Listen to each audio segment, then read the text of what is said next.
हरे कृष्णा दोस्तों, कैसे हैं आप सब? उम्मीद करते हैं आप सब हमेशा की तरह बहुत अच्छे होंगे, बहुत खुश होंगे।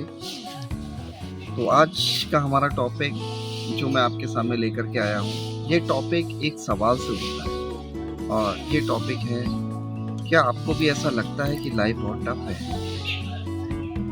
ये एक टॉपिक है और इस टॉपिक ये सवाल से उठता है क्योंकि ज़िंदगी की जो भी चीज़ होती है, वो सवाल से ही शुरू होती है और ये बहुत बड़ा सवाल है हमारे ज़िंदगी का। क्या हमारी लाइफ बहुत टफ है? आप देखते होंगे अपने नज़दीकी में या कहीं न कहीं हर जगह उतार-चढ़ाव, तकलीफ और लगता है कि बहुत सारे लोगों से आपने सुना होगा कि लाइफ बहुत टफ है। तो क्या ये बात आप भी महसूस करते हैं? नहीं भी करते होंगे तो शायद अपनी ज़िंदगी में एक ऐसा पड़ाव आया होगा आपके कि आपने ये बोला होगा यार ज़िंदगी बहुत टफ है ना जी? तो ये पड़ाव हर इंसान अपनी ज़िंदगी में एक बार ज़रूर बोलता है कि यार लाइफ बहुत टफ है। चाहे जानने में, चाहे अनजाने में, चाहे दोस्त के साथ, चाहे घर में, चाहे अपने माँ-बाप के साथ, चाहे अपनी वाइफ़ के साथ, पर कभी ना कभी बोलते हैं। क्यों ऐसा क्यों? ऐसा क्यों होता है? क्या हमारी सृष्टि में इतना ईश्वर ने इतना सुंदर सृष्टि बनाया है और उसमें हम लोग ये शब्द बोलते हैं कि ज़िंदगी बहुत टफ है, लाइफ बहुत ज़्यादा टफ है। क्या ये सच है?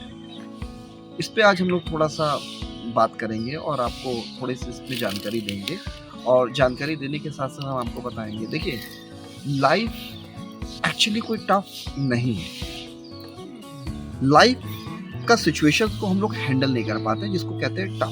जैसे मान लीजिए फॉर एग्ज़ाम्पल कि आपको 4 दरवाजे हैं और उस 4 दरवाजे में आपको किसी का लॉक पता नहीं कि तो खोलते कैसे हैं। तो आप क्या करोगे, उसको ज़बरदस्ती खोलोगे। क्यों? क्योंकि वो आपको टफ लग रहा है। अरे यार ये बहुत टफ है। तभी आपने कोई एक्सपर्ट को बुलाया और एक्सपर्ट को बुलाने के बाद आपने बोला यार प्लीज़ ज़रा ये दरवाज़ा खोल दो। वो फटाक से दरवाज़ा खोल देता है।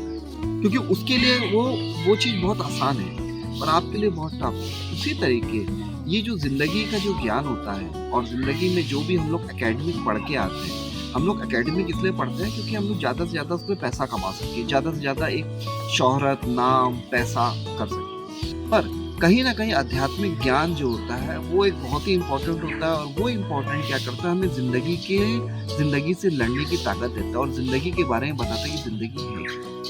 आप देखते होंगे कितने लोग हैं जो पढ़ने के बावजूद भी बहुत सारे लोग सुसाइड कर लेते हैं और गलत काम कर लेते हैं। ऐसा क्यों?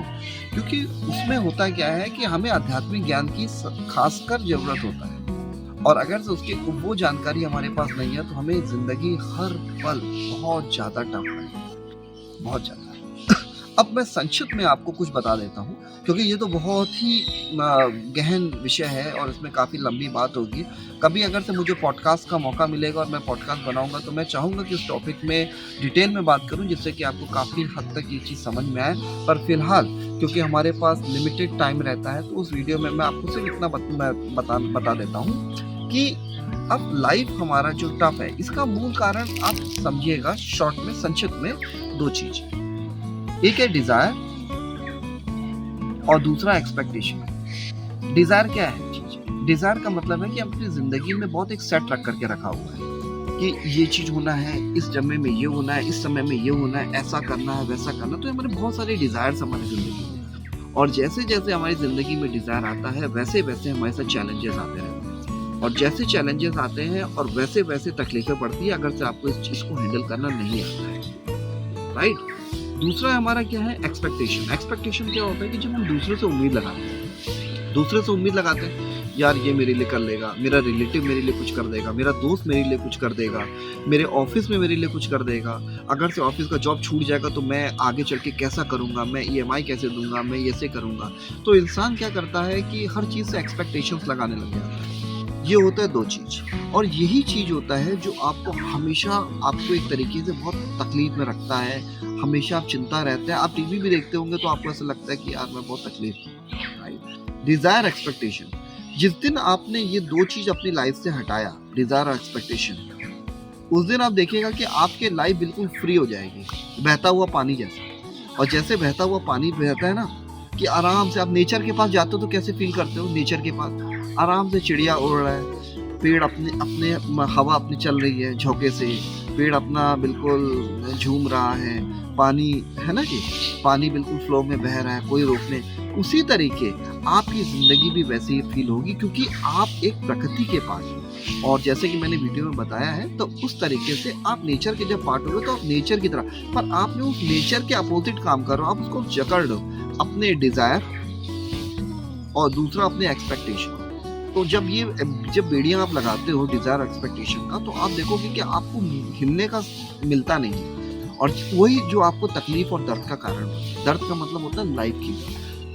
पर हमें ऐसा लगता है कि हमने अपना एकेडमिक क्वालिफिकेशन कर लिया है और उसके बाद तो मैं ज़िंदगी पार कर लूँगा। नहीं, आपके पास लाइव एग्ज़ाम्पल, आप दुनिया देखते रहते हैं। मुझसे ज़्यादा आप लोगों ने दुनिया देखा, कहाँ घूमते रहते हो, तो आपको तो बस मेरा इशारा ही काफ़ी है। तो एकेडमिक क्वालिफिकेशन वो आपको बेटर करेगा आपकी ऊँचाई के लिए, पर ज़िंदगी से लड़ने के लिए आध्यात्मिक क्वालिफिकेशन की बहुत ज़रूरत है। तो अब क्वेश्चन ये आता है, क्या मैं डिज़ायर ना रखूँ या मैं एक्सपेक्टेशन लाइफ में ना रखूँ? बिल्कुल रखिए।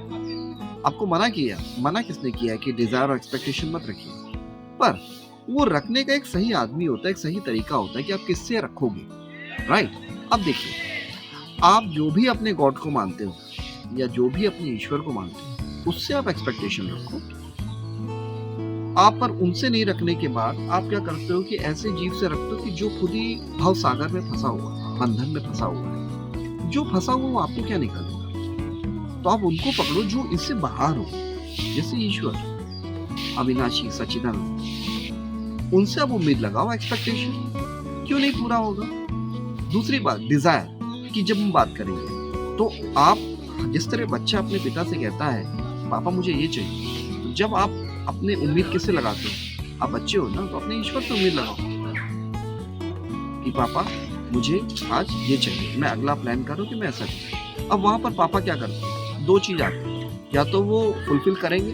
आपने जैसा मान लीजिए चॉकलेट मांगा, तो पापा को लगता है कि चॉकलेट देना चाहिए, वो एक चॉकलेट देंगे, और अगर से पापा को नहीं लगता तो चॉकलेट नहीं देंगे, तो बच्चा रोता है। उसी तरीके आपने जैसे कुछ चीज अपना डिजायर मांगा, अगर से उनको लगता है कि आप वो डिजायर कर सकते हो, तो वो आपका हमेशा अच्छी चाहेंगे। जैसे वो कर सकते हो वो आपको दे देंगे, नहीं देंगे तो इसका मतलब ये है कि वो जो चॉकलेट आप मांग रहे हो, वो चॉकलेट अभी आपको नहीं पता क्योंकि आप बच्चे हो, उनको पता है, इसलिए वो आपको नहीं देना चाहते, अभी नहीं देना चाहते।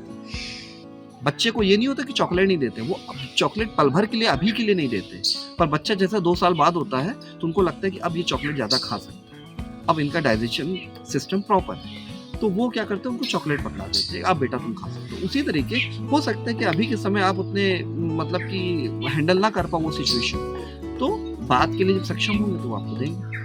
इसलिए आपको एक्सपेक्टेशंस और डिजायर जो है हमेशा उनसे मांगना है। पर हम लोग गलतियां क्या करते हैं, हम लोग अपने रिलेटिव से, अपने फ्रेंड से, अपने बॉस से, अपने से, देखिए जितना आपका समय है आप उतना ही करोगे, जितना ही मांगोगे। आपको हमेशा कभी कभी अच्छा लगेगा, थोड़ा सा किसी ने हेल्प कर दिया बहुत खुश हो जाओगे, किसी ने हेल्प नहीं किया आप उदास हो जाओगे, क्योंकि आप वो नीचे भव सागर के बंधन में फंसे हो। आपको उनसे उठ करके किसी से मांगना है, तब आप देखिएगा। तो इसमें हम बहुत लंबी चर्चा करेंगे, फिलहाल के लिए आपको मैंने जो हिंट दिया है ये सफिशिएंट होगा, और यही इतने ही आप कर लेंगे तो मेरे ख्याल से आप लाइफ को तब बोलना छोड़ देंगे। किसी देखिए बोलने से कुछ नहीं होता है, पर हाँ ये है कि आप वो चीज़ जब अनुभव करते हैं तो कहीं ना कहीं आपका एनर्जी लो हो जाता है, आपका वाइब डाउन हो जाता है। जब वाइब्स आपका डाउन हो जाएगा तो आप वो प्रयत्न कैसे करोगे? आपको तो कर्म योगी बनना है, ठीक है? जो देते हैं वही देते हैं। तो ये थोड़ा सा आपको बताऊंगा, और इसके लिए मैं एक लंबा सा पॉडकास्ट लेके आपके पास जरूर आऊंगा। ये चीज के लिए आऊंगा क्योंकि इसमें काफी डिटेल्स में बात होगी, और यही आपका एक जागरूकता का कारण है, और यही बताने का आज मेरा मकसद था। और उम्मीद करते हैं कि आपको वीडियो अच्छा लगेगा। ये वीडियो ज़्यादा से ज़्यादा लोगों को शेयर करें जिनको इसकी खासकर ज़रूरत है, जो आए दिन तकलीफ़ों में या परेशान रहता है, चाहे मेट्रो सिटीज़ में चाहे नॉन मेट्रो सिटीज़ में। यहाँ पर सिटीज़ और गांव से कोई मतलब नहीं है, क्योंकि मैंने पहले बताया था ये एकेडमिक बात नहीं है, आध्यात्मिक बात है। तो ये कहीं ना कहीं मन से रिलेटेड चीज़ है, तो ज़्यादा से ज़्यादा लोगों को बताइए, जितना ज़्यादा लोग इसमें कर सके उतना अच्छा है। आज के लिए हम अपनी वाणी को विराम देते हैं। हरे कृष्णा, राधे राधे।